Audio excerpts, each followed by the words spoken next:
écoutez Né pour un gros pain, le balado sur l'entrepreneuriat québécois. Chaque épisode, nous recevons un nouvel invité provenant du tissu entrepreneurial québécois pour parler de son expérience d'affaires au Québec. Il a pris l'entreprise, puis il a fait crack, là. Notre mission est d'aider les entrepreneurs québécois à réaliser qu'ils sont plus québécois qu'ils le pensent. Tu dois être une personne, par contre, qui aime les risques. Tu peux essayer des trucs, puis que ça va peut-être pas lever. Les dragons, nous, c'est un peu la plus grosse joke de l'année. Dans 5 ans, ce qui est une innovation verte aujourd'hui va être une norme. Ici, nous croyons fermement que le Québec a faim de succès.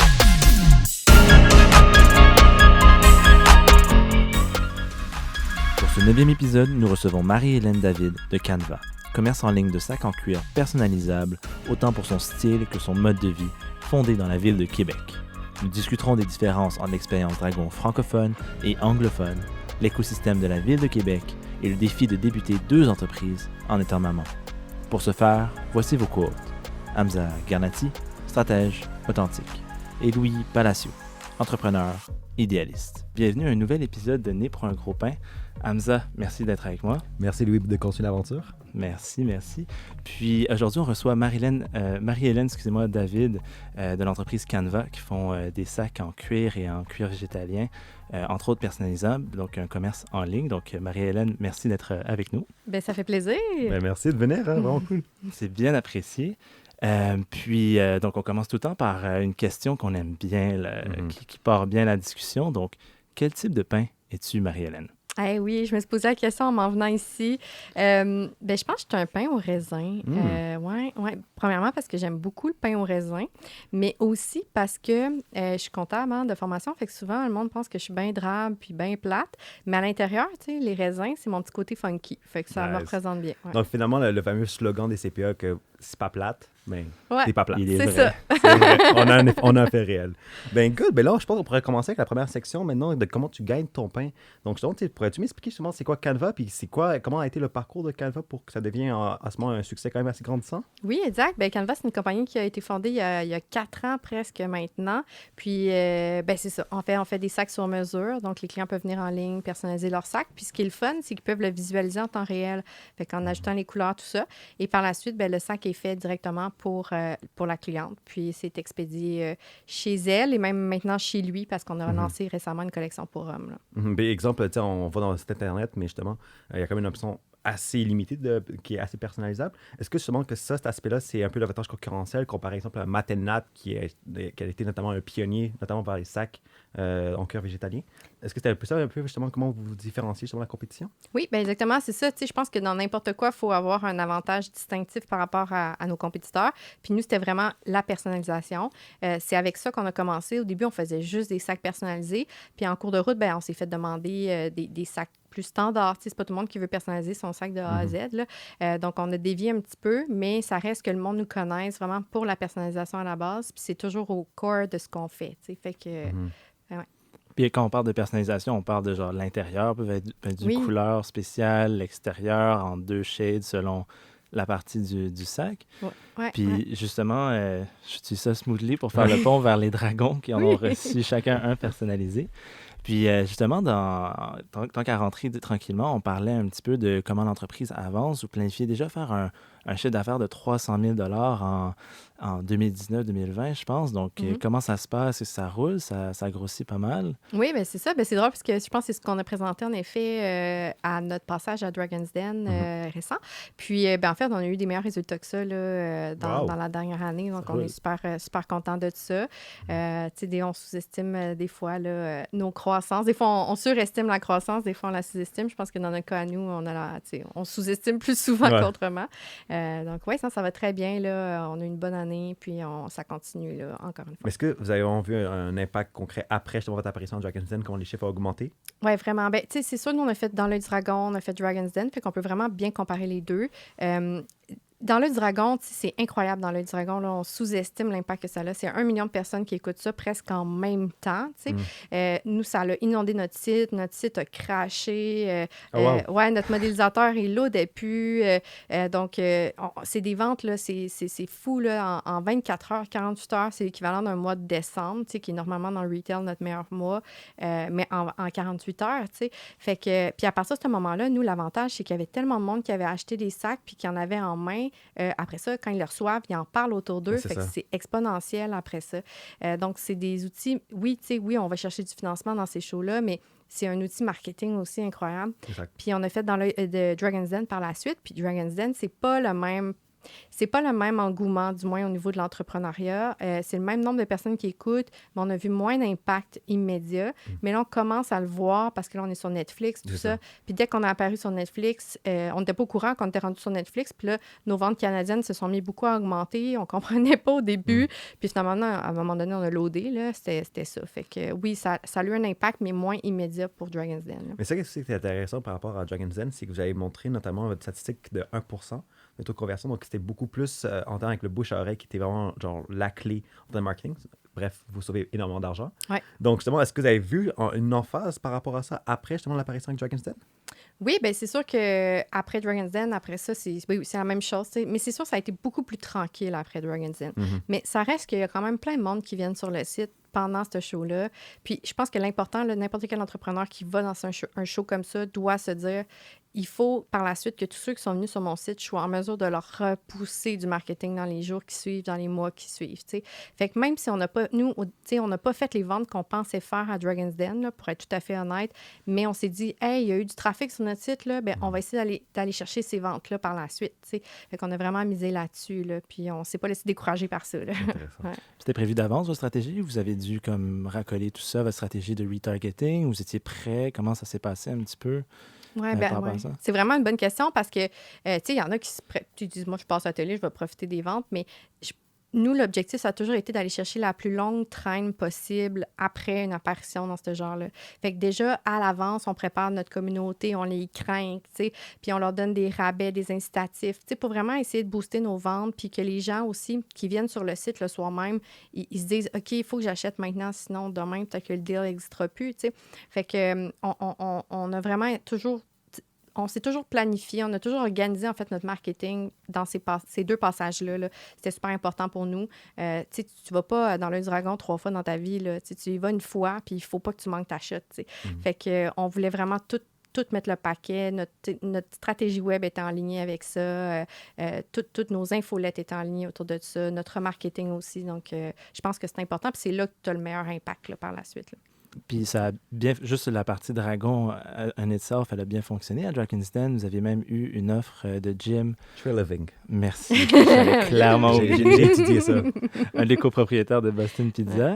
Donc, vous avez réussi à le séduire par votre offre. Comment ça s'est passé un petit peu, ce passage au dragon version anglophone? Oui, c'est ça. Bien, ça a super bien été. C'est sûr que nous, on avait... les Québécois, on a toujours l'enjeu de la langue, là, ça, c'est certain. Ça se passe tellement vite. T'sais, Dragon's Den, ils se parlent vite entre eux, puis déjà dans une langue que c'est pas ta première langue. Puis en plus, ils sont loin des entrepreneurs. Ils sont vraiment loin des entrepreneurs. Puis dans l'œil du dragon, ils sont plus proches. Là, le setup du studio est fait comme ça. C'est ça. Fait que c'est déjà difficile à la base, mais ça a super bien été. Nous, on a été en discussion longtemps pendant l'enregistrement. Ce qu'il faut comprendre, c'est que ça s'est enregistré pendant peut-être 1 heure, mais après ça, ils vont garder un 7-8 minutes de télé. Là. Mais pendant à peu près 20 minutes, on était en négociation avec Michel puis Guzzo. Ils voulaient faire un deal ensemble, mais on ne s'entendait pas sur la valorisation. On est allé dans le Rat Pit qu'ils appellent, là, qui est comme l'équivalent du bunker version québécoise. On est revenu, on a fait une contre-offre, tout ça ne marchait pas. Puis à un moment donné, sorti de nulle part, ben là, Jim nous a fait une offre, tu sais. Puis là, on s'est regardé, moi, on a dit, OK, c'est accepté. Michel puis Guzzo n'ont peut-être pas aimé ça parce que ça s'est fait vite, mais ça faisait quand même 20 minutes qu'on niaisait, donc je pense qu'on s'est dit, hey, là, ça va y aller avec Jim. Là. On avait niaisé avec la POC. C'est ça, exact. Nice. Non, mais c'est intéressant parce que justement, vous avez un peu imposé que vous avez déjà des chiffres extrêmement intéressants et vous avez un peu même sous-évalué un peu votre business. Est-ce que c'était fait par exprès, justement, ça, pour attirer justement l'attrait d'investissement de la part des dragons, ou c'était vraiment une évaluation que vous avez fait volontairement? Oui, bien c'est sûr que il y a toujours un niveau stratégique. Là. Je pense qu'il faut il faut aller chercher une braquette parce que tu veux pas avoir un trop gros... Tu veux pas trop valoriser ta compagnie parce que tu veux... Le risque, c'est que les dragons ils fassent juste te poser des questions sur ta valorisation, puis c'est ça que tu veux pas faire parce que tu veux qu'ils parlent de ta business puis ce que tu fais pour que madame à la télé, elle puisse comprendre qu'est-ce que tu fais. Mais en même temps, tu veux pas trop dévaloriser ta compagnie parce que si un investisseur t'appelle le lendemain du show, là, puis qu'il te demande la même valorisation, es-tu à l'aise avec ça? Ouais, fait ça. que c'est vraiment... Il n'y a pas de bonne run, il n'y a pas de mauvaise façon. Je pense qu'à un moment donné, c'est d'aller dire c'est quoi le maximum, c'est quoi le minimum, puis je vais aller entre les deux. Puis après ça, il va y avoir une partie de négociation aussi avec les Dragons. Il faut se garder de la marge. Tu sais. Fait que c'est très stratégique. Puis nous, dans les deux cas, quand on a fait le show québécois et le show canadien, notre valo, elle a bougé jusqu'à la dernière minute. Là, tu sais. On était tellement comme, on est mieux plus, moins, bien on y va avec ça, let's go. Tu sais. Fait au final, la valo, là, c'est difficile à évaluer. Là. Non, c'est ça. C'est ça. Mais après, sur l'accord avec Jim Treleving, justement, je pense que c'est 100 000 pour 15 Oui. C'est d'accord? C'est quoi l'aspect, justement, de négociation qui vient après? Comment ça se passe, ce niveau logistique, après l'épisode? Je pense qu'il y a beaucoup de personnes qui s'intéressent par rapport à ça. Oui, c'est vrai. Hein?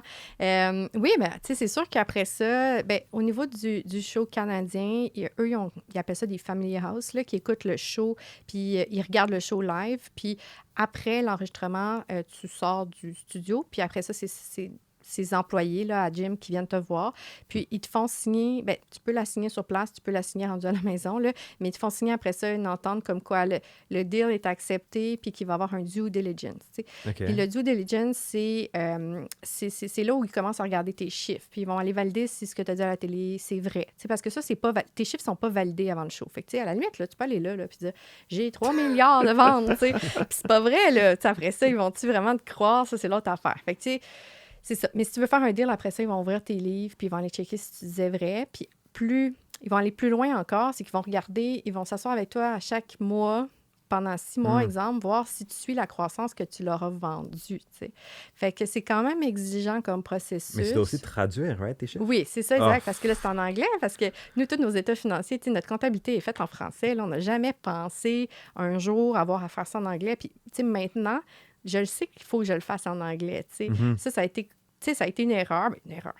Ça a été une erreur, mais c'est ça. Fait qu'après ça, il faut tout que tu traduises ton plan d'affaires de 80 pages, tout, là. Fait que c'est quand même engageant. Fait que c'est quand même engageant. Ouais, j'avoue que ça, pour 100 000 pour 15 est-ce que tu es prêt à faire tout cet effort-là? Peut-être pas, là. C'est ça. Fait que nous, ce qu'on a fait, c'est qu'on est resté ben chum avec eux. On a dit, écoute, si plus tard on a besoin, on va te recontacter. Mais là, pour le moment, on va être correct. Mais exemple, pour exemple, les autres dragons, dont exemple, justement, avec Mr. Gouzeau puis avec Melissa, Michel. Avec Michel, ouais. OK, désolé. Mais avec Michel, est-ce que justement, malgré qu'il y a eu un deal avec eux, est-ce qu'il y a eu justement genre une continuation en termes de les conversations que tu as eu avec eux ou ça s'est juste arrêté après ça? Ça s'est arrêté après ça. Okay. Ouais, ça se joue vraiment comme pendant l'enregistrement, puis après ça, tu les vois pas. Puis, tu sais, même dans l'enregistrement, c'est tellement séparé la suite, là, les loges, en fait, des dragons versus les participants. T'sais, on se croise jamais. Là. Tout est fait pour que tu ne croises pas les dragons. Là. Fait que il n'y a aucune chance après ça de leur parler, à moins de leur écrire sur Facebook ou Instagram. Ouais, c'est sûr, certain. Puis si on compare, on va comparer vraiment concrètement après plus en détail, mais quand tu es allé à la version française, ça a été un petit peu différent, je pense. Comment ça s'est déroulé, l'échange avec Martin et Luc, c'est ça? Est-ce que tu peux nous parler un petit peu de comment c'était? Puis finalement, ça a fini pas trop comme vous voulez, mais en même temps, vous en êtes bien sortis dans le fond.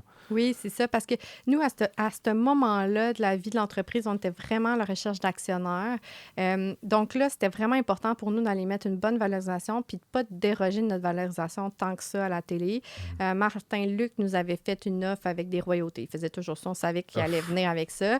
Mais en même temps, c'était dans tous les investisseurs qu'il y avait là, c'était celui qu'on trouvait le plus intéressant parce qu'il était très axé marketing web.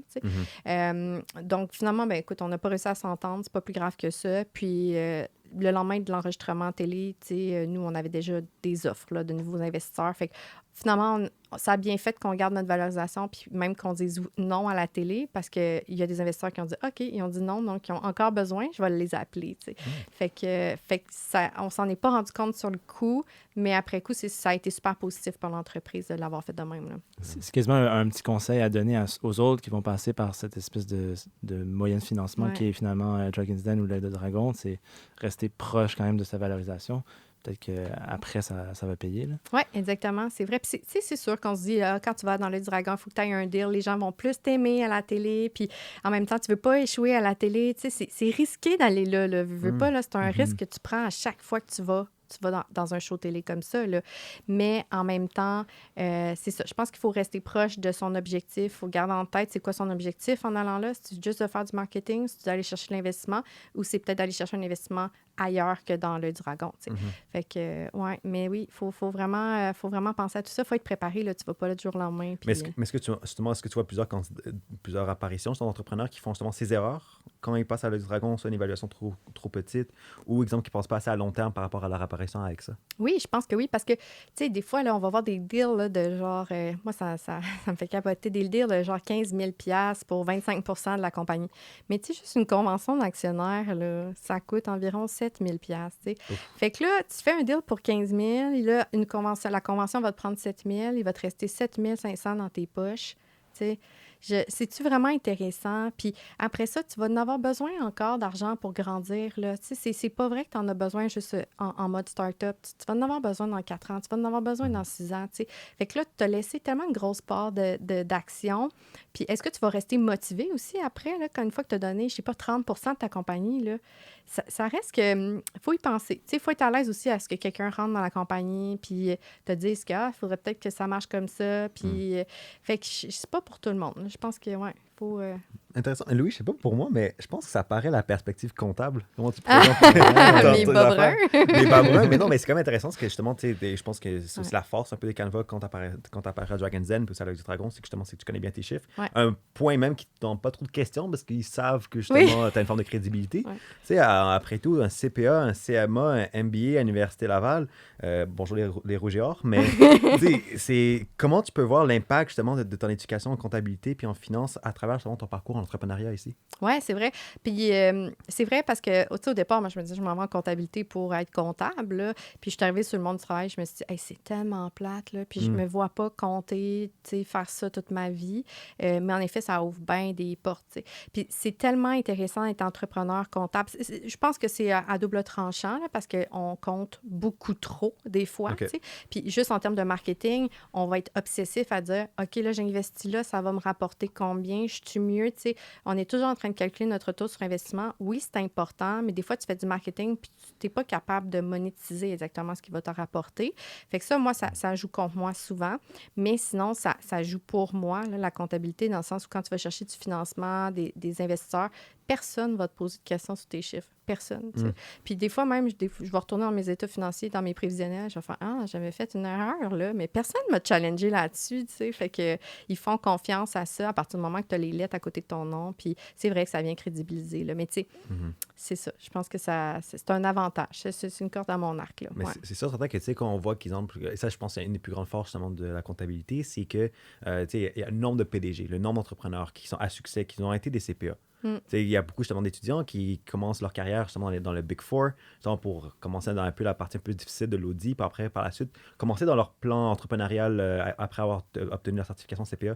T'sais, pour toi, si tu as des conseils à donner justement à des personnes qui ont des perspectives entrepreneuriales, mais qui sont aussi en comptabilité, ça serait quoi? Oui.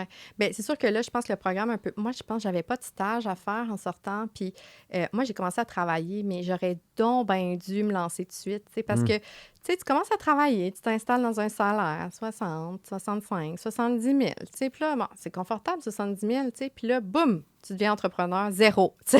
Zéro, tu ne pourras pas aller te chercher une maison parce que tu n'as pas de salaire stable. T'sais. Fait que ça brasse pas mal de choses. Fait que à refaire. T'sais, autant, moi, ça a été bénéfique parce que j'avais une maturité au niveau de mon expérience de travail. J'ai travaillé à peu près 4-5 ans là, avant de devenir entrepreneur. Mais en même temps, je trouve que ça a été un step back qu'il a fallu que je prenne.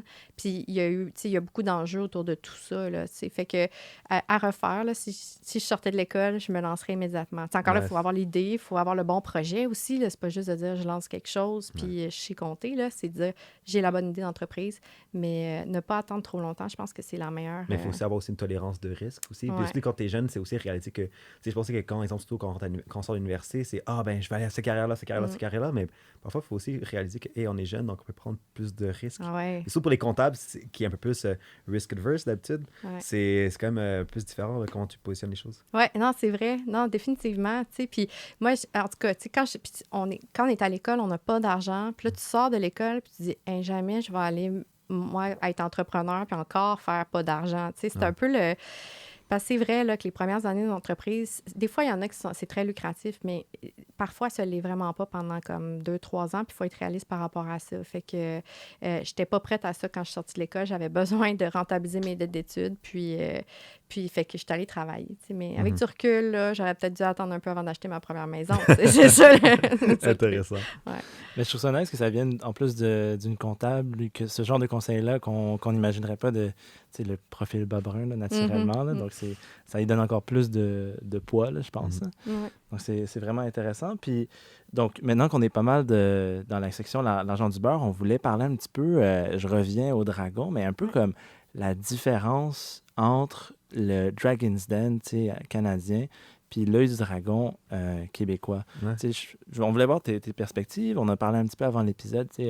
C'est pas nécessairement les mêmes montants non plus qu'ils peuvent investir. Comment tu voyais la différence de dynamique entre les deux? Ouais.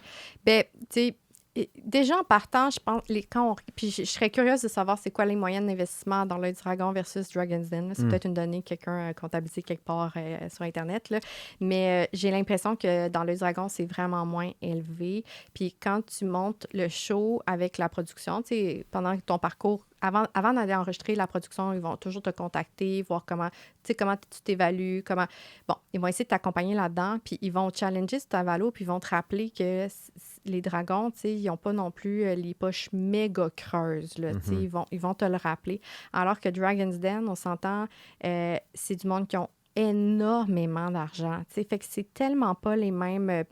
c'est pas les mêmes chiffres. Fait que c'est sûr que ta valorisation, j'aurais pu aller la même année à Dragon's Den puis dans l'œil du dragon, puis pitcher une valorisation 2 fois plus élevée à Dragon's Den, parce que ils ont l'argent pour aller là. Fait que c'est vraiment là la différence entre les deux. Là. Puis c'est pas la même vibe. T'sais, dans l'œil du dragon, ils sont beaucoup plus... les Québécois aussi, des fois, on a peur de blesser, on veut pas trop démolir le monde à la télé. Ouais. Puis moi, en plus, j'ai la chance d'être une femme là-dedans, puis ça me surprendrait qu'ils détruisent une entrepreneur à la télé. On va être bien honnête, là, c'est ça. T'sais. Fait que ça, c'est dans l'œil du dragon. Alors que Dragon's Den, c'est de la business. C'est beaucoup plus de la business que dans l'œil du dragon. Fait que est vraiment là la différence, là, à mon avis. Mais justement, est-ce que tu n'as pas une forme de frustration, justement, en faire avec la culture québécoise qui est un peu trop, gentil ou même soft en business? Oui, c'est une bonne question. Ben non, parce que ça fait partie de notre culture, puis on est comme ça. Mais c'est juste que oui, parce qu'à un moment donné, si toi, tu veux... si ton objectif, c'est de rester au Québec, là, c'est ça. La culture, c'est ça ici, puis c'est ça, that's it. Mais par contre, si ton objectif, c'est d'exporter ta compagnie à l'extérieur du Québec, à l'extérieur du Canada, ben il faut que tu comprennes que c'est pas la même chose à l'extérieur. Fait que je pense que c'est correct qu'on reste comme ça. Les gens, quand ils écoutent le show, pourquoi il y a autant de monde qui écoute le show? C'est parce que c'est adapté à notre culture. Exact. Fait que après ça, c'est juste comme si tu es un entrepreneur le moindrement intelligent, tu vas t'adapter à ton auditoire. Fait que tu vas t'adapter à Dragon's Den puis au marché canadien. Fait que... Mais c'est intéressant ce que tu dis parce que, exemple, surtout à Dragon's Den, quand une entreprise québécoise, soit c'est Canva ou soit c'est Tribu Expérientiel, soit c'est Hard Bacon, tu sais, t'es plus qu'un entrepreneur, tu représentes le Québec aussi. Il y a des différences culturelles, il y a des différences linguistiques. Même évidemment, même s'il y a le fait qu'il y a un juge en Vincenzo Guzzo qui est montréalais à la base, c'est quand même difficile parce que tu essaies de convaincre justement des investisseurs qui sont beaucoup plus business, un public aussi que soit ils ont une image un peu plus négative du Québec, à cause que t'as moins de charisme parce que t'es pas à l'aise, à cause que c'est pas la même langue, etc. Ouais. Comment tu vois justement jouer le rôle en même temps d'ambassadeur au Québec? Est-ce que ça joue un rôle ou tu restes à la même perspective comme à l'œil du dragon? Bien, c'est drôle, j'ai jamais pensé à ça, mais c'est vrai. Puis je pense qu'au Québec... Puis c'est drôle parce qu'au Québec, on est beaucoup plus... les entrepreneurs se tiennent beaucoup plus ensemble. Fait que quand les autres entrepreneurs savent que tu t'en vas à Dragon's Den, ils sont comme « on va t'aider, tu sais, on va te préparer, tout ça ». Alors que quand tu arrives à Dragon's Den, le monde sont plus chacun de leur bord. Puis là, le deal est à moi. Puis là, s'il le fait avec toi, ça veut dire qu'il le fera pas avec moi. Tu sais, on n'est vraiment pas dans la même vibe, là. C'est vraiment différent, ouais. Puis tu l'as vu un peu avec la frustration, frustration, c'est un grand mot peut-être, mais avec Jim, puis vous étiez déjà en train de parler avec 2 entrepreneurs. Eux, ils n'étaient pas trop contents que ça aille avec Jim aussi vite, puis les deux se fassent comme pas oublier. Mais ça reste des humains devant nous aussi, à la base, tu sais, puis c'est sûr que c'est un moment qui est stressant dans une vie, tu sais, parce que tu as les caméras, puis tu as tout ça, puis tu as du monde qui ont beaucoup d'argent, mais en même temps, c'est pas eux qui vont dire si tu vas avoir du succès à long terme ou pas, là, tu sais, faut pas trop s'en faire avec ça, mais c'est des humains, puis ils sont là pour t'écouter. Puis ils sont tous différents aussi. Fait qu'ils soient Canadiens ou Québécois, là, ils ont tous leurs enjeux, ils ont tous leur background. Puis Jim, lui, je pense que ce qu'il a beaucoup aimé avec nous, c'est qu'on s'est collé à notre valorisation parce que nous, on avait déjà des actionnaires dans la compagnie. Puis on a dit, tu sais, on ne te fera pas un deal qui va dévaloriser nos actionnaires actuels dans la compagnie. Puis Jim, je pense qu'il a aimé ça. Puis c'est pas une affaire de culture. Je pense que c'est juste une affaire de...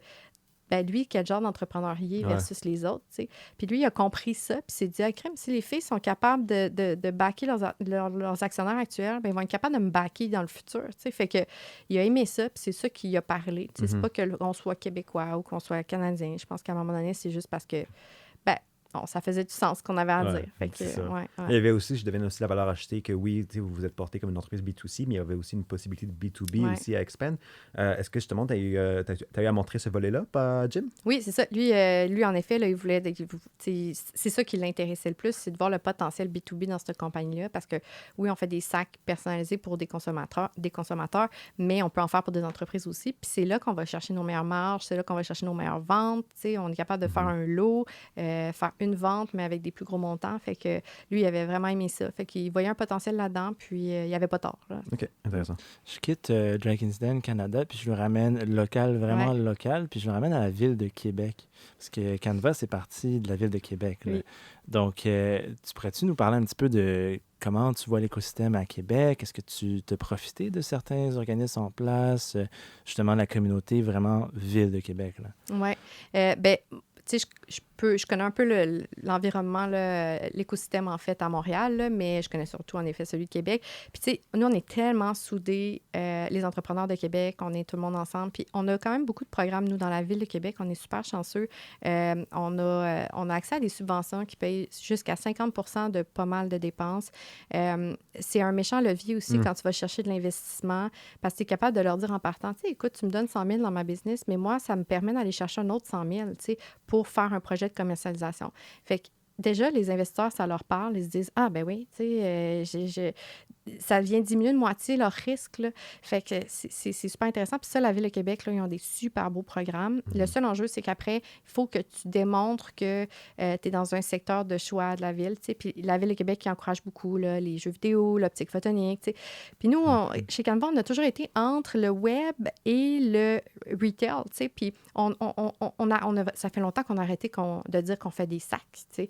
Nous, on ne fait pas des sacs, on fait du web. Là. Tu sais, on vend un produit en ligne. C'est ce qu'on fait, puis on pioche là-dessus. Mais à partir du moment où tu as le bon wording avec eux, tu réussis à rentrer au niveau des subventions. Puis l'avantage, c'est que dès que tu rentres pour une subvention, ils vont te suivre après, puis ils vont vouloir financer tes autres projets parce qu'ils veulent que leur premier investissement, ils investissent en toi, là, ultimement. Là, c'est pas juste, donne pas juste de l'argent, puis merci, bonsoir. Là. Ils veulent que tu amènes de la valeur à la ville. Fait que par la suite, là, c'est plus facile d'aller en rechercher un petit peu plus là, dans les projets suivants. Là. C'est vraiment intéressant parce que, tu sais, on parle beaucoup, à travers tous nos épisodes qu'on a fait des points européens, c'est beaucoup Montréal, mais évidemment, il y a aussi des rivalités Montréal-Québec, Canadien-Nordique, évidemment.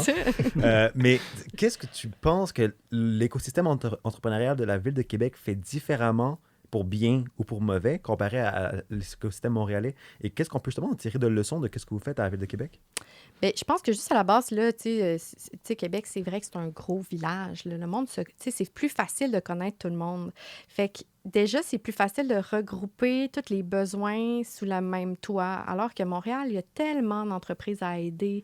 Fait que je pense que on a peut-être un peu plus de moyens par entrepreneur dans la Ville de Québec, tout simplement parce qu'on est moins à la base. Fait que je pense que c'est ça qui fait que c'est plus simple, puis il y a plus d'argent. J'aurais de la misère à expliquer qu'est-ce qui fait qu'ils réussissent bien. Puis, tu sais, nous, on a aussi l'incubateur. Il y a plusieurs incubateurs aussi dans la Ville de Québec. Il y a l'incubateur de l'Université Laval, qui est un très bon incubateur aussi. Donc, ça aide. Puis, c'est ça. On se regroupe beaucoup, nous, là, à Québec, là, pour n'importe quoi. On s'entraide pour n'importe quoi. On partage nos bureaux. On fait tout ça. Fait que c'est clair que ça aide, là, mais... Je trouve ça drôle d'entendre gros village de personnes de la Ville de Québec. Je sais qu'à Montréal, on dit souvent ça. Oui, je sais. Mais tu sais, c'est ça, là. C'est une super belle ville, Québec, là, puis il y a un beau potentiel commercial parce qu'on a tellement des belles entreprises, là, à Québec, puis qui sont nées à Québec. Fait que on n'a pas à avoir honte, là, d'être dans la Ville de Québec. Au contraire, tu sais. Mais c'est vrai qu'on n'est pas collé à Montréal. Fait que des fois, ça nous nuit sur plein d'affaires, ça, c'est clair. Mais en même temps, ben, je pense qu'on réussi. Il y a beaucoup d'entreprises qui sont quand même capables de sortir de la ville de Québec, mais ultimement, du Québec et du Canada, c'est tout à notre honneur. Là. Exact. C'est vrai, on entend beaucoup d'histoires à succès d'entreprises de la ville de Montréal qui sortent à l'international, mais c'est fun de voir que même dans le village, Le gros Québec. village de Québec, les possibilités sont unlimited. Puis est-ce que tu dirais, par rapport à la COVID un petit peu, parce que si on reste quand même dans l'air du temps, ça a été un gros avantage d'être vraiment une entreprise web. Est-ce que tu vois que ça permet de voler de vos propres ailes facilement? Ouais. Mais surtout aussi en sachant que vous avez une usine au Mexique puis aussi une usine en Chine. Avec Canva, je devine que niveau logistique, ça n'a pas été facile du tout ces derniers mois. Oui, non, vraiment. Puis nous, au départ, quand on a lancé la compagnie, on avait juste l'usine en Chine, mais on s'était toujours dit, hey, il nous faut une usine ailleurs que dans un seul pays, s'il arrive quelque chose. Genre. On s'était toujours répété ça. Puis, il y a 2 ans, on a lancé l'usine du Mexique. Fait que, heureusement, pendant la COVID, ils n'ont jamais fermé en même temps. Fait que là, on l'a vu arriver, la Chine, mais nous, on se dit, c'est une affaire de Chinois, ça va rester là-bas, le virus. Tout le monde s'est dit ça, puis je veux dire, on a été un peu niaiseuse, puis c'était pas la première fois qu'il y avait une affaire bizarre en Chine. Là. Fait que, on se disait, ça sera pas ici, là. Mais on s'était clairement trompés. Fait qu'eux, ils ont fermé vraiment longtemps. Ils sont partis pour leur Chinese New Year en février, puis ils sont pas revenus avant un méchant Est-ce que c'était bout. proche de Wuhan, l'usine? Non, nous, on est à Guangzhou. OK. Guangzhou. C'est ça. Bon accent. Puis, c'est ça. Fait que nous, on est là. Non, mais ils ont été vraiment impactés. Puis, ils nous ont... C'est ça. Les Chinois, ils n'ont pas tout dit aussi. Puis, c'est dans leur culture. Là, c'est comme ça. Donc, on n'a pas tout su en partant. Mais heureusement, on avait l'usine du Mexique qui est venue backer un bon bout. Mais à un moment donné, la COVID est arrivée chez eux. Puis, le Mexique, là, c'est rendu pire que la Chine. Tout est en train de fermer au Mexique. Fait que là, la Chine, ça roule. Fait que on a réussi à alterner les usines comme ça. Puis, pour en revenir à ta question, oui, ça a été bénéfique qu'on soit dans le web. On a toujours été comme plus dans le web, là, 85% de notre chiffre d'affaires, c'est le web. Là. Donc, nous, ça nous a permis, en effet, on a été chanceux, ça nous a permis de continuer à faire nos ventes. Quand tout a fermé, le monde avait juste ça, le temps de magasiner. Puis des fois, c'est long, hein, en plus, faire un sac. Fait que là, il y avait du temps pour designer des sacs en ligne. Fait que là, on voyait du monde, ça faisait comme 14 fois qu'ils venaient en ligne en 3 jours. Fait que clairement, eux... Puis notre clientèle, nous aussi, on a un créneau plus femmes d'affaires, du monde qui ont quand même des bons emplois dans la vie. Là, pour être capable de payer un sac autour de 150, 200 $, il faut que tu aies un bon salaire. Fait que on était super chanceux par rapport à ça. Notre créneau était bon. Le monde n'avait pas perdu leur job. Puis il y avait du temps pour magasiner en ligne. Fait qu'on a été chanceux. Puis nos ventes au détail, oui, on les a perdues. Mais au moins, on a été capable de rediriger ça vers notre site web. Là. OK. Puis rapide parenthèse, juste pour comprendre un peu le réseau de distribution, quand une commande vient, c'était pas 50-50 Mexique-Chine, c'est une partie qui était au Mexique ou en Chine, puis quand la situation est arrivée, comment vous avez comme tout rapatrié dans une seule usine? Comment ça... Oui, c'est une bonne question. En fait, nos 2 usines ont les mêmes matériaux. Mais c'est sûr qu'on va toujours prioriser. Nous, on priorise toujours l'usine du Mexique parce que c'est là qu'on a les meilleures marges. Hein, la comptable ressort encore. Puis vous en parliez aussi à Dragon's Den ou à Le Dragon, vous alliez avoir des meilleures marges, genre 30 à 65. Oui, à cause qu'on mettait en place l'usine au Mexique. Elle n'était pas encore... on l'a lancée il y a 2 ans, mais elle n'a jamais... Elle n'était pas encore pleinement fonctionnelle quand on est allé à Dragon's Den, mais là, elle l'est. Puis l'enjeu, c'était de faire livrer les mêmes matières aux 2 places. Fait que là, au moins, quand la COVID est arrivée, on venait de finaliser ça, Fait qu'on a été très, très chanceuse. Donc, on a bénéficié de ça. Mais c'est ça, ça a été quand même difficile. Le US aussi a monté de façon assez drastique. Nous, on a toujours évalué nos marges à 1,4 là, du US, là, puis on l'a vu monter à 1,47. Okay. Fait que là, nous, ça a été très difficile. Puis juste prendre, nous... Le personnalisable, il voyage par avion. Et là, on avait de la misère à trouver des moyens d'expédition pour ramener le stock ici. On avait du stock aussi en bateau. Là, ça n'arrive pas. On ne sait pas c'est où. Ça a été vraiment, vraiment difficile puis très cher parce que là, les expéditions coûtaient comme 3 fois le prix que d'habitude. Fait que ça a été, ça a été quand même une grosse période, mais on s'en est bien tiré parce qu'on avait bien fait nos calculs à la base puis on a toujours estimé nos marges en pensant que l'US serait plus cher. Puis, fait que ça nous a aidé beaucoup, là. Ouais. Vous avez beaucoup de variables quand même à dire, le taux de change, le transport. Ouais. Ah oui, vraiment. C'est énorme. Puis, si on prend le Mexique, par exemple, Vous avez une usine là-bas. Est-ce que c'est comme un fournisseur ou c'est vous-même qui avez comme Canva écrit dessus Non, au Mexique? c'est vrai, on devrait aller s'installer une affiche, c'est vrai. Non, non, c'est vraiment, nous, on fonctionne avec des partenaires là-bas. On les appelle notre usine parce que c'est notre équipe, ultimement. Puis c'est des, comme l'usine au Mexique, c'est une entrepreneur qui a parti de sa compagnie. Ils sont pas beaucoup. Puis c'est important pour nous parce qu'ils travaillent du personnalisable. Fait que chaque thème est différente. Fait que c'est fait à la main. Fait que ça peut pas être une usine de 45, là, ça marcherait pas. Fait que, au Mexique, ils sont genre 7, là. Puis ils réussissent à sortir le stock. Ils sont super bons. Fait que, ouais, non, c'est ça. Fait que c'est vraiment des partenariats qu'on a. Donc, ultimement, s'il y a une usine qui ferme, on peut aller, on reprend nos patrons, on repart, puis on s'en va ailleurs. Mais c'est sûr que c'est de la job, là, de retrouver toute une usine là-bas. Là. Alors, c'est ça. Ouais. Puis parlant de job, comment vous avez trouvé au Mexique un contact? Hey, moi, là, je pense que je suis trop grande gueule. J'étais au théâtre, là, j'ai croisé quelqu'un, puis je disais, hey, moi, j'aimerais ça avoir une usine au Mexique. T'sais, il fait, ah ouais, OK, ben, je connais quelqu'un qui connaît quelqu'un. Fait que là, il dit, attends, je t'appelle lundi. Parfait. Fait que là, il m'appelle, puis il me met en contact avec quelqu'un. Puis dans le fond, la fille, elle faisait beaucoup d'import, export au Mexique. Fait qu'elle avait un partenaire là-bas qui l'aidait au niveau de l'expédition, de checker la marchandise avant que ça parte, puis tout ça. Puis elle nous a mis en contact avec lui. On l'a engagé pour que lui, il aille voir tous les marchands de tissus. Parce que, tu sais, c'est particulier parce que nous, c'est personnalisable. Hein? Fait que là, il faut vraiment trouver la bonne usine pour faire ça. Il est allé voir tous les marchands de tissus, puis il a dit, à qui tu vends ton tissu? T'sais? Puis là, il est redescendu comme ça pour trouver des partenaires. Puis nous, on visait le Guadalajara, dans le fond, là, qui est comme pas loin de Mexico City. Fait que... Puis il a trouvé comme ça. Fait qu'on a été vraiment... c'est parti d'une pièce de théâtre dans la ville de Québec. Et par la suite, on est allé 2-3 fois le visiter, arranger tout ça. Puis voilà, c'était fait. Intéressant. Puis là, justement, maintenant, on continue de parler business, mais là, on parlait vraiment plus de ce qui est actuel pour toi. Parce qu'en pleine pandémie, justement, tu as lancé une nouvelle entreprise. Ben oui, je suis de même. Ouais. Ça, on peut voir, parce que pour vrai, on les a un peu le parcours justement de Philo, puis ça, je te laisse te présenter c'est quoi Philo, mais vraiment, félicitations, parce que je pense que tu connais en ce moment des résultats grandissants avec ça en peu de temps. Donc, vas-y, c'est quoi Philo? Oui, bien en fait, c'est une petite pastille de produits nettoyants concentrés, puis quand tu mets ça dans l'eau, ben, ça se transforme en produit standard, là, comme du Windex, du RTL et tout ça. Puis c'est ça, ça a parti en avril, puis ça faisait longtemps que j'y pensais, là, en fait, l'histoire, ça a commencé le jour où j'ai un tuyau d'évier qui a percé sur mon lavabo de salle de bain. Fait que quand j'ai appelé mon plombier, il m'a dit hey, ça, c'est dû aux émanations toxiques des produits nettoyants sous ton lavabo.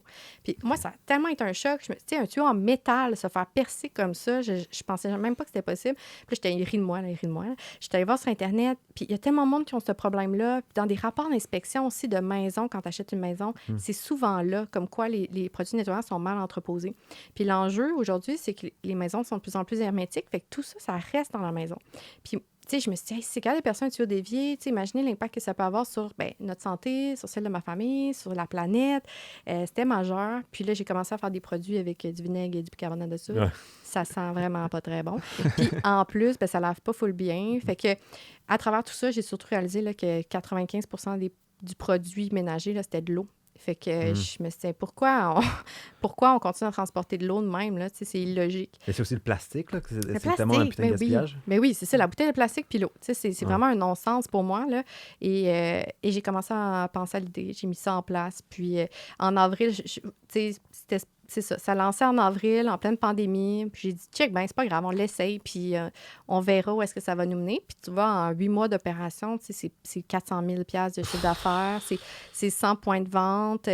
Puis ça continue à augmenter. Puis nous, on a une repeat business là-dedans. Fait que quelqu'un qui achète une pastille aujourd'hui, il va en racheter 1 mois plus tard, 2 mois plus tard. Fait que je sais que les ventes qu'on a aujourd'hui, ça va être encore plus dans un an. Là. Fait que c'est une belle entreprise. On est super fiers là, de tout ça. Puis, ça continue. Vraiment intéressant parce que... je voulais juste demander, le produit, on perd pas de qualité, on perd pas de concentration. C'est la même chose que mon produit. Même chose. Puis en plus, c'est écologique. Dans le fond, c'est biodégradable, c'est naturel. Fait que c'est équivalent. C'est la même chose. Nice. Ouais. Mais c'est ça qui est cool. Ben justement, je pense que c'est à travers ça justement que tu as quand même eu une grande autorité justement avec des articles sur les affaires. Ouais. Et tu fais maintenant partie du programme de Femme Sort de RBC. Oui. Justement, parle-moi un peu comment en peu de temps tu as pu avoir un produit qui fait un impact environnemental incroyable, qui est extrêmement viable pour comme tu l'as dit, 95% des personnes qui ont une maison qui ont besoin d'avoir ce produit-là, mais aussi maintenant d'enfin avoir justement une forme de réputation assez vite à travers ce produit-là. Ouais. Parle-moi ça un peu de ça. Ben, je sais pas si vous avez déjà entendu parler de Simon Sinek, là, du Golden Cycle. Mais en tout cas, ça, je recommande ça à tout le monde. Moi, je l'écoute une fois par semaine, son vidéo. Là, c'est un TED Talk, 7 minutes. Là. OK. Une fois par semaine. Tu te répètes cette vidéo-là, allez tout écouter ça. Puis dans le fond, lui, il explique qu'est-ce qui fait en sorte qu'une entreprise se démarque d'une autre. T'sais. Puis il parle du why, puis de pourquoi tu le fais, toi, en tant qu'entrepreneur, en tant qu'entreprise. Puis c'est ce qui va parler à ta clientèle. Puis moi, depuis le début, je répète tout le temps pourquoi je le fais. Puis je n'avais pas réalisé en le faisant, mais ça m'a vraiment aidé parce que les gens s'associent beaucoup à mon message. Puis ils disent hey, ben moi aussi, là, je stocke mes produits ménagers.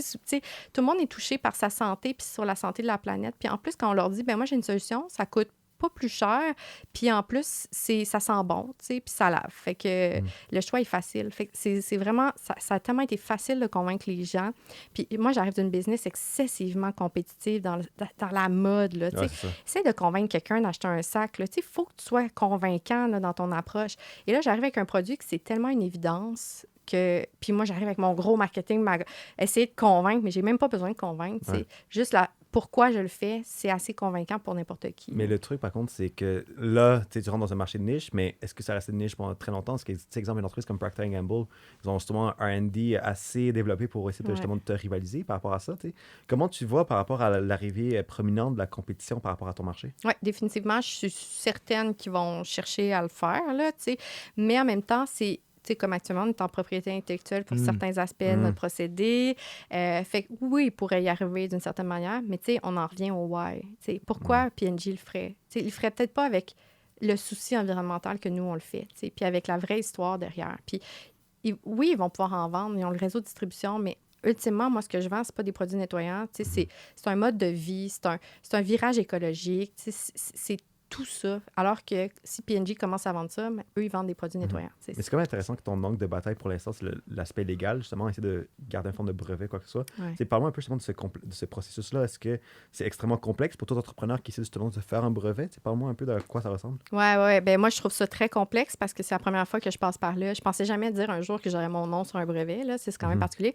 Mais moi, je travaille avec un incubateur à l'Université de Sherbrooke qui est l'A7. Puis eux, leur objectif, c'est d'accélérer la croissance de start-up et ils mettent tout l'écosystème en place autour de moi pour que j'aille l'expertise qu'il faut pour avancer là-dedans. Fait que là, j'ai un agent de brevet qui travaille avec moi. Moi, je suis pas chimiste non plus à la base. Et un brevet, c'est très technique, là, chimie. Fait que je me suis entourée. J'ai un chimiste maintenant dans l'équipe, puis il travaille là-dessus. Fait que non, c'est pas si compliqué pour moi, mais c'est peut-être compliqué pour lui, là.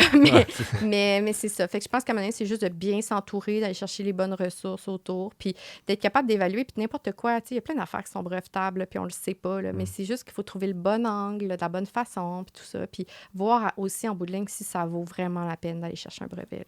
J'ouvre une petite parenthèse parce qu'on voulait vraiment en parler, puis tu te dis que c'était pour ta famille, entre autres, que c'était dangereux, ces produits-là, tu sais. Puis je fais le pont, dans le fond, avec l'aspect familial. Quand tu as commencé L'Œil du Dragon, puis même Dragon's Den, tu venais d'avoir un enfant, puis tu allais avoir un enfant dans le cas de Dragon's Den. C'est comment jumeler la vie familiale, en fait, construire carrément, commencer une famille, puis commencer une business en même temps? Oui, mais c'est drôle parce que quand j'ai lancé Canva, j'accouchais de ma première fille. Puis quand j'ai lancé Philo aussi, là, c'était dans l'année de mon premier gars. Fait qu'on dirait que genre... Il ne faudrait pas que j'aie un troisième enfant, c'est une troisième entreprise, mon chum capoterait. Mais non, c'est excessivement difficile. Puis moi, j'ai pas eu de congé maternité. Là. Après 1 mois et demi, 2 mois, déjà après 1 mois, on se préparait pour aller à mon premier accouchement, on se préparait pour aller dans l'Œil du Dragon. J'étais arrivée dans l'Œil du Dragon, on enregistrait. J'avais pas dormi la nuit avant parce que ma fille faisait pas encore ses nuits. Puis même chose, on est allé quand j'étais allée à la Dragon's Den, j'étais enceinte de mon gars de 32 semaines. Puis j'ai commencé à contracter pendant que j'étais là-bas. Et pendant l'enregistrement, je contractais. Puis je me demandais, je suis en train d'accoucher, tu sais. Fait que c'est comme... C'est quand même malade. C'est fou, pareil, tu sais, ça, tu sais. Fait que ça vient tellement avec ses enjeux, puis je pense que, tu sais, c'est ça. À partir du moment où... Je pense qu'il faut que tu deviennes mère pour savoir vraiment c'est quoi, mais tes enjeux changent aussi en tant qu'entrepreneur.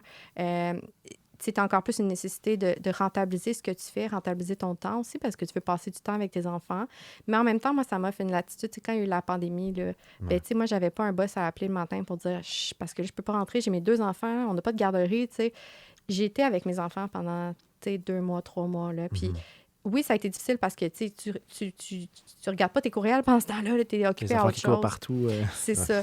Mais ça reste quand même difficile, tu sais. Puis, mais c'est correct, ça fait partie de la vie. Puis, tu sais, j'ai un chum aussi là, qui est Nice. pas entrepreneur, heureusement, parce qu'on trouverait ça un petit peu difficile. Ça aide beaucoup. Parce que c'est pas fait quand même pour tout le monde, j'imagine, pouvoir jumeler Ben, ça. déjà, être entrepreneur, c'est pas fait pour tout le monde, mais là, C'est être maman entrepreneur, ça c'est comme une c'est... coche au-dessus, là. C'est une petite communauté. Puis justement, est-ce que tu as Ouais. eu du support de la part de cette communauté-là, justement, quand, ben, je sais pas si ça a été public, cette information-là, mais tu sais, est-ce que tu as eu justement d'aide de soit d'autres entrepreneurs, soit des amis dans les petites tâches ménagères, justement, d'être maman durant que tu es aussi entrepreneur en même temps? Ben, moi, tu sais, ma famille est à côté de moi à 5 minutes, là, toute ma famille. Ok. Fait que je suis vraiment très, très bien entourée. Puis heureusement, parce que c'est vrai, tu sais, si j'étais toute seule dans ma ville sans mes parents autour, j'aurais jamais été capable de le faire. Tu sais. Jamais, jamais, jamais. Fait que c'est vraiment ma famille. Puis c'est grâce à eux là, que je suis encore entrepreneur aujourd'hui, là, définitivement. Ok. Mais j'ai des amis en or aussi là, qui m'ont toujours pas mal aidée. Puis je suis vraiment bien entourée, là, je suis chanceuse. Bon, Ouais, c'est ça ouais, qu'il faut, c'est ça ouais. qu'il faut. Quand t'as un gros meeting, grand-maman vient aider, puis elle vient s'occuper des Oui, enfants. mais moi, j'amenais mes enfants aussi en meeting. Tu sais, peut-être moins maintenant parce que là, ils sont très turbulents. Là, mais tu sais, quand ma fille, je l'ai traînée dans tous mes meetings jusqu'à 6 mois. J'allaitais jusqu'à 6 mois. Tu sais, je me suis dit, ben, tu sais, à un moment donné, c'est ça la vie. Là, on fera pas semblant. Fait que non, c'est ça. Je pense qu'il faut juste trouver le bon équilibre, là, mais ça se fait. Tout se fait. Là. Ah, intéressant. Mais là, justement, je passerai à la dernière section maintenant du pain sur la planche. Donc là, maintenant, tu grandis une famille, tu grandis surtout une business, en fait, une nouvelle business maintenant. Quelles sont justement tes perspectives d'avenir avec Philo? En quoi ça va venir? Oui, ben je pense que ça va aller vite parce que là, on va terminer notre première année. Là, déjà, nous, on pense aller chercher de l'investissement. Fait qu'on est quand même en forte croissance. Via quel moyen, si je peux me permettre de t'interrompre? Oui, bien plein. Écoute, on est avec autant de la dette, autant au niveau de la subvention, puis du capital risque aussi, là, probablement. Fait Parfait. une partie. On va essayer d'aller chercher le plus gros levier possible là, parce que ben, c'est toujours ça l'enjeu, aller chercher plus de subventions en premier, après de la dette ou du capital risque. Là. Mais tu sais, moi, j'encourage beaucoup la dette en premier, puis après le capital risque. Tu essaies de valoriser le plus possible ta compagnie, puis après, tu iras chercher de l'investissement. Et par rapport à Canva, parce que justement, tu as fait du financement par rapport à l'œil du dragon, aussi des investisseurs privés, mais tu as aussi fait un financement avec Kickstarter. Ouais. Donc, exemple, est-ce que c'est aussi une avenue qui serait potentiellement viable pour vous? Oui, ben pour Philo, ça, ouais. J'y ai pensé, mais tu sais, nous, c'est sûr qu'actuellement, en fait, c'est notre capacité de production qui a de la difficulté à suivre. Fait que là, je ne me verrais pas faire une campagne de Kickstarter puis avoir à livrer je ne sais pas combien d'unités en je ne sais pas combien de jours. Fait que je ne serais pas à l'aise avec ça pour le moment. Peut-être éventuellement pour lancer des nouveaux produits. Je trouve ça toujours intéressant de tester un marché avec une campagne de Kickstarter. En fait, je pense que c'est toujours la meilleure réponse que tu peux avoir, là, le Kickstarter. Tu vas voir si les gens sont intéressés à ton produit. C'est ça. Fait que, Donc, pour toute personne, je pense, qui nous écoute, si vous voulez potentiellement justement investir sur une entreprise québécoise en plein grandissant, mais regardez ce qui se passe avec Philo, parce que peut-être un jour, vous pouvez justement financer cette belle entreprise. Exact, merci. Je m'occupe de la pub. Puis tant qu'à parler de financement, puis juste une petite parenthèse, justement, je reviens à Canva. Vous avez fait un Kickstarter un peu très récemment, en fait, en octobre dernier. Ouais. C'est quand même inhabituel en général. Je pense que Kickstarter, c'est la première étape, mais là, vous avez fait comme les 2 dragons, puis après, vous avez décidé de faire un Kickstarter. Peux-tu m'expliquer pourquoi un peu, genre? Oui, c'est oui, ça? c'est vrai. Parce que, en fait, on voulait lancer une nouvelle collection, c'était notre collection homme, puis on se disait le meilleur moyen d'aller tester le produit, c'est de passer par le Kickstarter, tout simplement. Fait que ça a vraiment été, c'était plus un moyen de marketing, plus qu'un moyen de financement. Mais en même temps, je pense qu'avec du recul, on aurait eu les mêmes résultats sur notre site. On a eu plus de trafic. Nous, on a plus de ventes sur notre site que sur le Kickstarter. Puis c'est excessivement exigeant, le Kickstarter aussi, là, en termes de temps, mise en place, tout ça. Donc, à refaire, probablement qu'on ferait comme une pré-vente, mais sur notre site. Là, ça risque d'être ça la prochaine fois. Ouais. OK, intéressant. Puis pour Philo, justement, comme tu disais, peut-être Kickstarter, mais sinon, capital de risque. Pourquoi tu préfères dette, capital de risque? Pourquoi tu préfères ce... Bien, à un moment donné, c'est une façon de diversifier un peu ton risque personnel aussi. C'est ça, on se rappelle que j'ai une famille, une maison, tout ça. Fait que la dette, c'est beau, mais souvent, la dette, ils vont aller te chercher de la garantie personnelle. Ouais, fait que, tu vas mettre ta maison sur la table. Tu vas mettre... je niaise avec mes bobettes. Là, puis là, la fille de BDC dirait « Non, pas tes bobettes. » là. Mais on en met beaucoup. Là, fait que à un moment donné, je pense qu'il faut juste aller trouver le juste équilibre dans quoi nous, on est confortable comme entrepreneur. Puis aussi, à un moment donné, ça devient tellement des gros investissements que d'aller chercher un 500 000 de dette, ça devient beaucoup, je trouve. Là. Fait que le capital de risque, des fois, est une bonne avenue. Puis souvent, que le capital de risque, des fois, vient avec des contacts que tu n'as pas, tu sais, pour éventuellement des prochaines rondes aussi, mais aussi pour ouvrir des réseaux de distribution, tu sais. Fait que c'est un peu pour ça là, que je l'envisage là, assez rapidement, je pense, pour cette entreprise-là. Ouais. OK. Ouais, c'est très intéressant. Puis pour finir un peu le balado, je pense que là, tu es dans une période où tu es vraiment dans une ascension incroyable, justement, en faisant partie de programmes assez prestigieux et puis voir ta business grandir. Mais tu sais, si on sort vraiment du perspective micro, plus parler par rapport au Québec en général, qu'est-ce que tu penses justement que c'est quoi un peu des opinions par rapport à qu'est-ce qu'on devrait améliorer, qu'est-ce que tu penses qu'on fait de bien, puis juste en quoi ça va ressembler le système entrepreneurial vers la fin de la pandémie puis aussi post-pandémie? Oui. Ben déjà, moi, je trouve que les entreprises au Québec pensent trop Québec-Canada, là, alors qu'on devrait juste penser Canada. Tu sais, moi, mes premières ventes avec Philo, ça venait de l'Ouest canadien, tu sais, puis c'est total... Puis pour moi, je trouve ça normal. Les gens, ils font comme « Ah, c'est drôle, ça soit pas le Québec. » Ouais, mais c'est non... Ben, tu sais, pourtant, le marché, le marché, c'est le marché canadien. C'est sûr, après, c'est différent à cause de la langue et tout ça. Fait que je pense que des fois, on y va trop... tu sais, on pense trop petit, là, on pense trop Québec. Mais l'autre enjeu aussi, à un moment donné, c'est de ne pas vouloir... Tu sais, il ne faut pas s'éparpiller parce que mon produit, il est super exportable. Tu sais, je pourrais aller dans l'Europe, voyons, dans l'Union européenne, je pourrais aller aux États-Unis, mais ultimement, ben ça va me prendre combien d'argent pour être capable de toucher tous ces marchés-là? Je pense qu'on est mieux de dire, OK, je vais saturer un marché, puis après ça, je vais aller à la prochaine étape. C'est beaucoup plus intelligent que de dire, je m'éparpille partout, ça va me coûter super cher de marketing, puis après ça, j'aurai plus rien pour continuer à avancer. Fait que je pense que c'est souvent ça l'erreur, c'est qu'on veut tout faire en même temps, on voit toutes les opportunités, ou on n'en voit pas assez, je pense, ou on pense trop autour de nous. C'est un ou c'est l'autre. Fait qu'après ça, l'enjeu, c'est de trouver l'équilibre entre les deux. Là. C'est pas si simple que ça. C'est intéressant parce que c'est pas la première fois qu'on parle de ça. Qu'est-ce que t'en penses, Louis? Oui, ben c'est sûr qu'on a souvent soulevé la discussion, genre justement Québec, Canada. Ouais. Il y en a même qui nous ont dit straight up qu'ils se connaissaient moins. Ben, on a parlé dans l'épisode avec Front Row, justement, à travers le Québec. Mais je trouve ça intéressant la perspective de comme balance entre, tu sais, pas nécessairement spread à l'international, mais comme aussi voir le Canada. Puis je pense d'une certaine façon, c'est sûr que je suis très fier de mon Québec et tout, mais je pense que peut-être aussi, il faut voir comme la meilleure façon de faire rayonner le Québec, c'est de l'exporter à l'intérieur du Canada aussi, tu sais, rapidement, tu sais. Parce qu'à la fin de la journée, le consommateur de philo n'est pas nécessairement québécois, mais c'est plus comme c'est un consommateur conscient de l'environnement, qui a une famille, tu sais, tout ça. Ça se trouve à travers le Canada. Ouais, mais en même temps, je pense aussi qu'on voit comme le virage, justement, du reste du Canada, mais aussi international, se passe en ce moment. Tu sais, exemple, on voit au Super Bowl, qui est justement une entreprise québécoise qui est membre justement de toutes les activités qui se passent, tu sais, des compagnies comme Moment Factory qui ouvrent des bureaux partout à travers le monde, des bureaux comme Sidley qui sont en expansion dans le reste du Canada, mais aussi au reste du monde. Je pense vraiment que c'est extrêmement intéressant qu'est-ce qu'on arrive maintenant, puis je pense que maintenant, on passait d'une culture un peu de nez pour un petit pain à être seulement au Québec, puis être une entreprise Québec Inc., mais maintenant, on sort de ça. Ouais, ça aussi, c'est très intéressant. Oui, je pense qu'il faut. Il faut qu'on envoie des exemples comme ça, il faut qu'on en parle. Des fois, on trouve même qu'on en parle trop de ces exemples-là, mais il faut en parler pour que ça donne envie à d'autres. Puis on a plein de programmes qui sont là pour ça. Là, on a le programme d'exportation au niveau du provincial, on a le CanExport au niveau du fédéral. Ça sert à ça. Ils payent jusqu'à 75 % de tes dépenses au CanExport, là, de tes dépenses de commercialisation. Let's go, prenons-le. Puis soyons fiers de nos entreprises québécoises, puis soyons fiers qu'elles fassent affaire aux États-Unis ou ailleurs dans le monde. Mais en même temps, il faut avoir une pensée structurée dans notre croissance. Pas juste de dire, moi, je vais aller exporter mon produit. Il faut, pour que ça rapporte à mon pays.